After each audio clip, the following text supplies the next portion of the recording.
Hello, I'm the Nostalgia Critic guy. Remember it so you don't have to. And welcome to another rendition of Raiders of the Story. You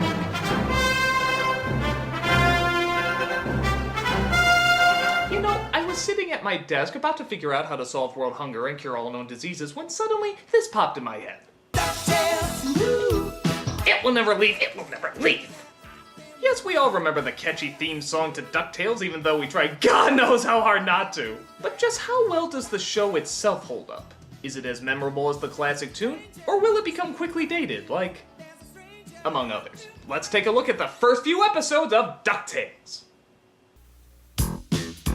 If we're gonna look at the opening, we gotta play different music. I still want to keep my brain intact. DuckTales is fine. By the way, if you want a drinking game that'll have you dead in a millisecond, try taking a shot every time you come across a clip that wasn't in the show. Every day that I've been making DuckTales.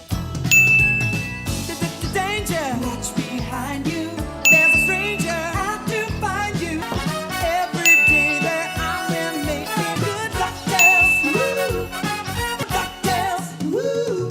Hey, you think Goslin from Darkwing Duck is really Huey in drag?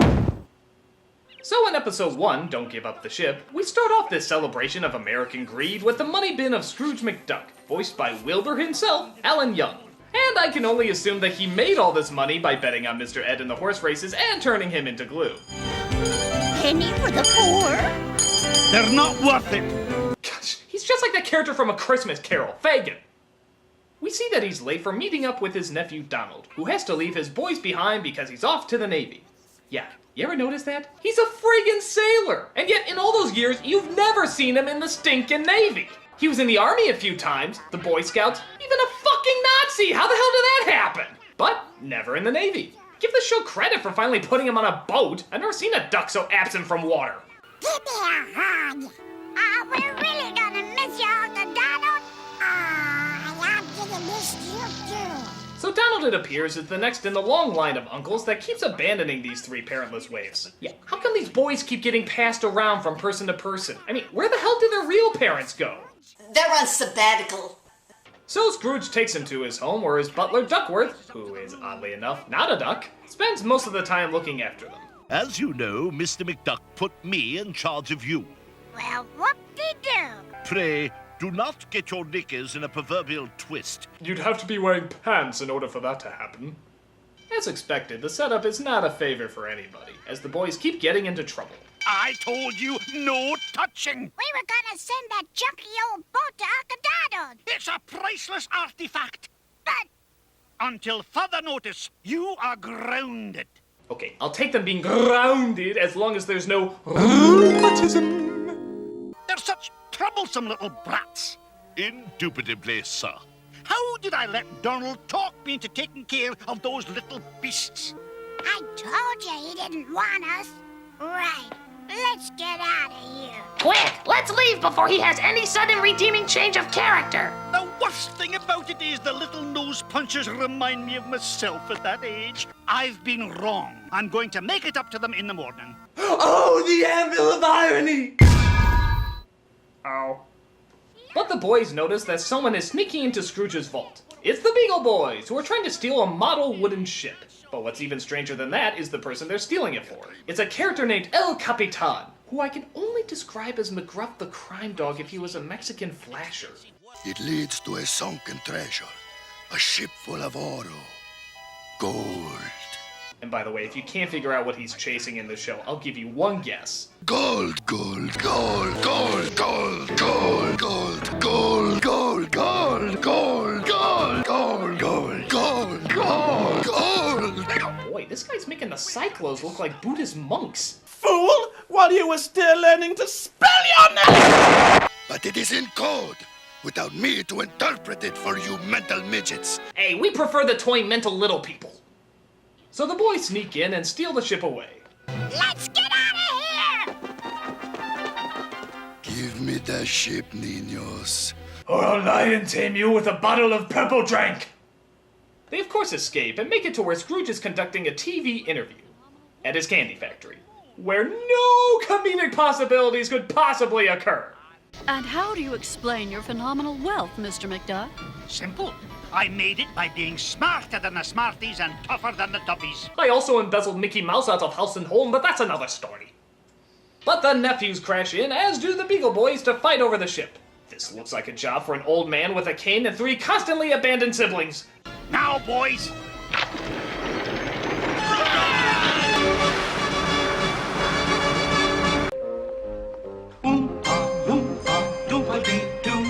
I've got a perfect puzzle for you. So that wraps up the first episode as we enter episode number 2, Wrong Way and Wrong Way. We see Scrooge's rival named Frank Hart Glumgold. Don't you just love these names? As he gets a call from El Capitan. Money talks. I listen. Speak. Mr. Glumgold. I love this guy's voice. Can you see him doing something normal like ordering a pizza? That's right, and a large pepperoni, and mushrooms the size of my giant novelty mustache. And how will you be paying for that, sir? Gold, gold, gold! That's right, I'll be paying with gold card. Well, if this name doesn't mean anything, then it must be a code. Oh, like the letter A equals a 1. Right. Then the name is really numbers. Double right. Of course, 13 is M. 1 would be A, 8 would be H, and 5 would be E. Like latitude and longitude? Triple right. Just then, Glumgold drops by to make Scrooge a challenge. Whoever makes the most money from scratch in 2 weeks wins. Whoever loses eats my hat. Deal. You think this is what Bill Gates and Donald Trump do in their spare time? Except instead of eating his hat, they eat his toupee? Pack your swim fins, lads. We're going for sunken treasure. That's where we're going. South America, the tiny country of Wrong Way.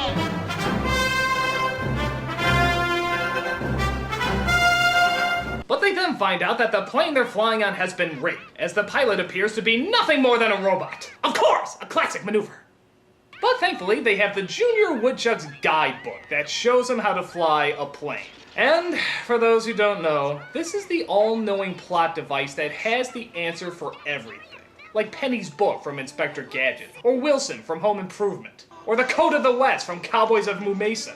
Oh my god, you watched that? Hey, shut up! There's nothing else on at that time slot. Jesus Christ, I'm embarrassed for you. Oh, shut up! You shut up! Go ahead and watch Cowboy Cows! Or Cow Cows! Or Boy Cows! Or... Oh god, I can't believe you actually watched that! Are you done? Never! So they use the book to figure out how to land the plane and end up in Wrong Way, where they go hunting for the treasure. But little do they know that Glumgold is there searching for it too. He's escaped. Oh, duck pajamas. And the winner for absolutely strangest curse in the world, duck pajamas. What the hell? So they come across a cave that eventually leads to the treasure. The only problem is the water is rising and they can't go back the way they came. But how are we gonna get all this gold home, Uncle Scrooge? By helping you earn your Junior Woodchuck seamanship badges. Wait a minute, they make gold planks? Wait a minute, they make gold hammers? Wait a minute, they made gold friggin' sails? What do they teach in these Junior Woodchucks meetings? Now, children, we're going to teach you how to make a battle cruiser out of asparagus. But Scout Leader, why? I don't know. It's right here in the book next to make golden planks, hammers, and sails for an ancient ship. I don't question it, I just teach it. But Glumgold and El Capitan sneak aboard and try to take over the ship, but end up accidentally sinking it due to their bickering. And since Scrooge still has 1 golden coin left from the treasure, he technically wins. Which means, you know what? How do you want it? With or without mustard? They were darn good friends from that day on. Davy sold his furs and then was gone. So that ends episode 2 as we lead into episode 3, 3 Ducks of the Condor. We find out that Scrooge is not the only one to have that gold coin from the ancient treasure. There's another person who possesses one and might be able to lead him to an even bigger treasure, which means the boys will have to be looked after while Scrooge goes looking for him. This leads to the introduction of Mrs. Beakley and, Webby. Oh, please, Mr. McDuck. What do you think, Grammy? Oh, they'd make fun. I don't know, maybe it's my inner little boy, but I just hate this fucking character. With her precious little bow and her cutie cute dress and those cootie-filled eyes. Boys forever! No girls allowed! I'm never gonna like girls till the day I die! Ah, shit! Boobies ruin everything. turns out they need a pilot as well. Enter Launchpad McQuack, hands down everybody's favorite character. Don't worry, Mr. McD. If it's got wings, I can crash it. So the boys are abandoned again. This time not even to a family member, but to the friggin' help. Your uncle has a 3-day pass while his ship is in Panama. It turns out Donald has a free pass because I guess the Navy is very lenient towards treasure hunting. So they bring him along for the journey. What's happening? It's these freakish mountain winds. I can't control it. I can't watch. Me neither. Oh no! They crashed into Commodore 64 graphics! Get out of there, Donald! Your loading time is atrocious! Okay, so after that lame 8-bit effect, they come across a tribe that apparently honors something very unusual. Go, son! Go, son! Go, son! Actually, they're saying Gold Sun. And in keeping with the cartoon tradition that all natives are, well, stupid, it turns out they honor whoever is holding the coin. So Scrooge finds the guy who's been using it to control these people. Welcome, fellow sun priest. I am Joaquin Slowly. Just use the drum on that one. Yeah, it wasn't good enough for the symbol. While Scrooge finds out that the coin was a family heirloom, Launchpad has a hard time figuring out how to fix the plane with the natives. You anger children of sun. You fly or bye-bye. Hey, actually, Chief, I don't think I can flap my arms fast enough. I mean, what do you think I am, a duck? They actually make him fly a giant vulture, which he does surprisingly well. So they help him fix the rest of the plane. Meanwhile, Scrooge trades his coin for half of a map that apparently leads to an even bigger treasure. Just before Joaquin turns the tables. That intruder was a fake. Do as I say. Destroy the evil ones. But thankfully they escape, and Joaquin loses his 2 coins over the cliff. Climb down there, you peasants. I command you to get me my coins. No gold, son! No gold, son! We have to establish new system of government, not coin-based. So they drop Donald off, and Scrooge is on his way to find the second half of the map, thus beginning the next episode, Cold Duck. Shh! Be very, very quiet. We're hunting Beakley. They're lucky I don't sue for copyright infringement. Ready, tuning fork. So, in probably one of the strangest plot points in the show, they use a tuning fork to, well, watch.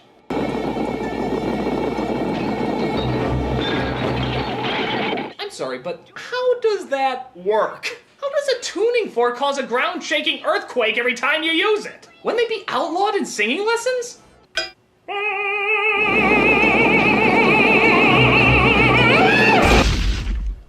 But then Launchpad comes over to collect some supplies, and, of course, everybody seems to sneak aboard. What are you doing on this plane? Well, I was looking for the boys. The boys? Little tattletale. So apparently they track him down to the Antarctic, where they come across an unhappy customer. Yay! A walrus! I am the walrus. Stay away from them, you... It seems the writers have confused a walrus for a bull, a common mistake. And also let us know that Scrooge has been captured by an army of penguins, who also end up grabbing the boys too. Hey, as long as none of them are voiced by Martin Short, I'm good.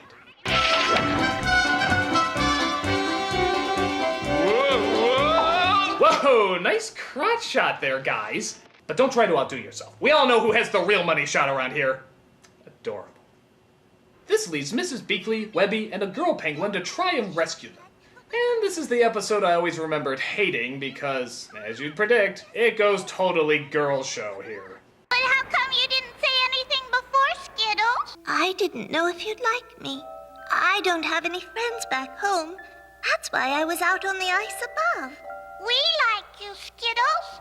You must. You just gave me all these beautiful colors. So, what's so special about that? Down here, everything's white. Great, so we have Rainbow Bright, the Get Along Gang, and My Little Penguin. Something better blow up soon! So they dress up Webby like a penguin in order for her to get around easier. And yes, this involves covering her face completely in black makeup.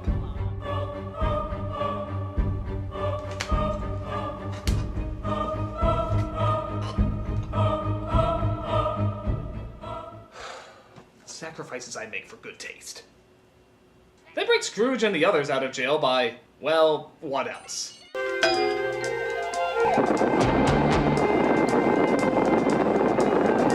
Seriously, when did a tuning fork become the fucking BFG? But they're suddenly spotted. So the penguins send their Technodrome igloos, would that be Technogloos? To stop them.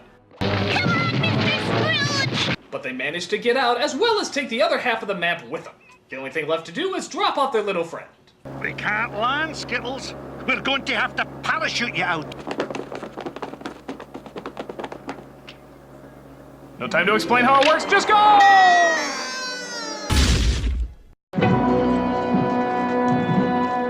Oh, of course she makes it out fine. Which leads us to our final episode in the story arc, Too Much of a Gold Thing.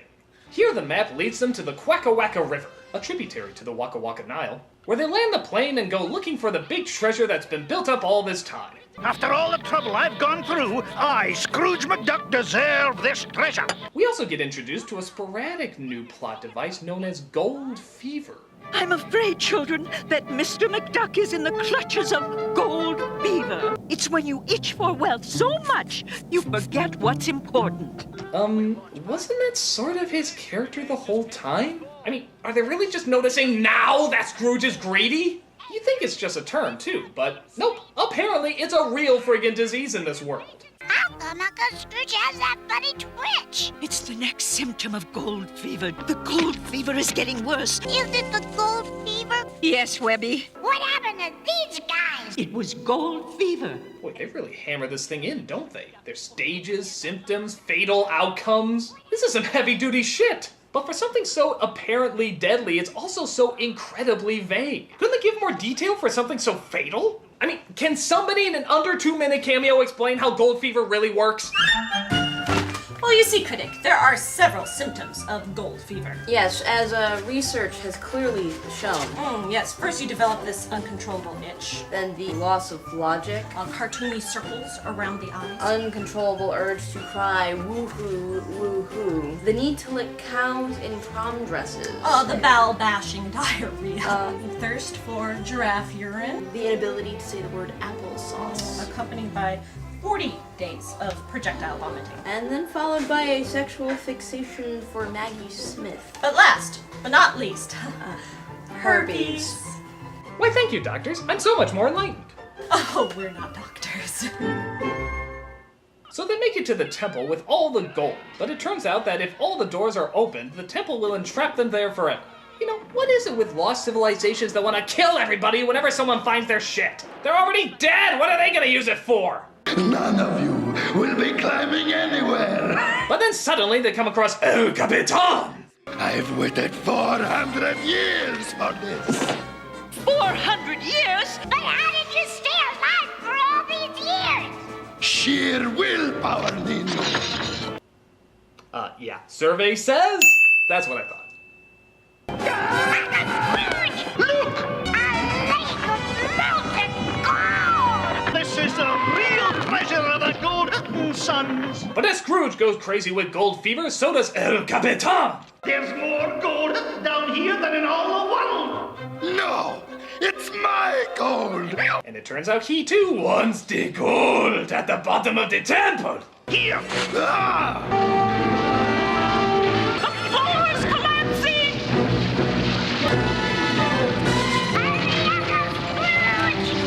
Wow, this scene is incredible! They should totally overplay this in the opening credits! So Launchpad comes to save them, and the city is buried forever. But that doesn't stop El Capitan from looking for the gold. No! The gold is buried under a mountain of dirt. Fool! I will dig up the gold if it's the last thing I do. You know, has he ever thought about just getting a job? 400 years and he's never looked for a job. That seems kind of strange. Welcome back, Uncle Scrooge. Run! So as the team flies away, we see that old habits really do die hard. I heard there were gold doubloons off the coast of Java. Did you say gold? Uh-oh! Here we go again! Several people almost died because of your greed. So that's the DuckTales story arc. Does it still hold up? Well, not only does it hold up, but actually, it really holds up. I mean, yeah, the story can get silly, of course, but for what it is, it does its job really, really well. The adventures are creative, the characters are memorable, the animation's really top-notch, and even the writing actually can get a few laughs, particularly when it's poking fun of Scrooge's cheapness. In today's world, there'd probably be a lot more pop cultural references and modern spins, so it's nice to see a show that can be really good and not necessarily rely on that. It was both timeless and entertaining. And as nostalgic shows go, it's safe to say that DuckTales is pure gold! I'm the Nostalgia Critic, guy, remember? Oh hey, a tuning fork!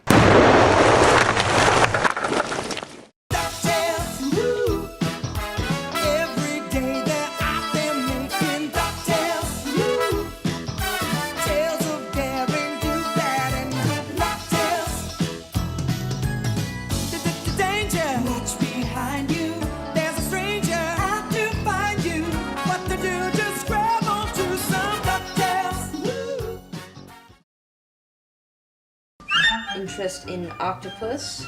Interspecies romance. The urge to go diving headfirst into a vault full of gold, even though landing on metal that solid would probably kill you. The urge to avenge the violent deaths of your parents by dressing up like a bat. Or dye your hair green, perhaps. The urge to wear heavy black-rimmed glasses sometimes arises. I have very poor eyesight. I'm working on it. There is the inability to wear pants.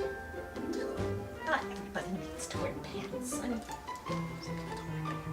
Acute alcoholism. Drinking alcohol with the word gold in the name, even though it tastes disgusting. We're not real doctors. I have a PhD in engineering. I am absolutely a doctor. PhD? You call that a doctoral degree? Gold.